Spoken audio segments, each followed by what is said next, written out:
বন্ধু আসলে শুটিং করে কষ্ট হয়ে গেল। শুটিং এর সময় তো কত গান টান গাইস, কত নাচ গানা টানা করিস।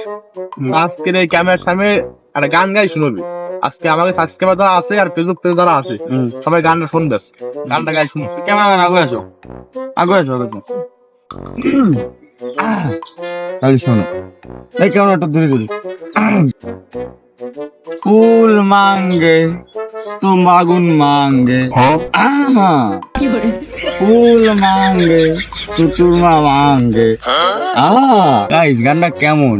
ভালো হলে একটু লাইক কমেন্ট টমেন্ট শেয়ার করে দিয়ে, ভিডিও মারতে কষ্ট হয়। আরেকটা শুনো, একটু ক্যামেরাম্যান ধরে দাও। বাবু খাইছো? বাবু কই তুমি? বাবু খাইছো? বাবু কই তুমি? বাবু খাইছো? বন্ধু এটা গান না অন্য কিছু? বুঝাই কদিন শুনি একটু। ওরা তো শোনা ডোনা লাগবে না, দর্শককে যা কছি দর্শকরা গানটা পছন্দ করবে না। আর দর্শককে তো লাইক কমেন্ট করতে কছি, খাটাই দেবে না। কি দর্শক? খাটাই দিয়ে লাইক কমেন্ট করে শেয়ার দিয়ে খাটাই দিয়ে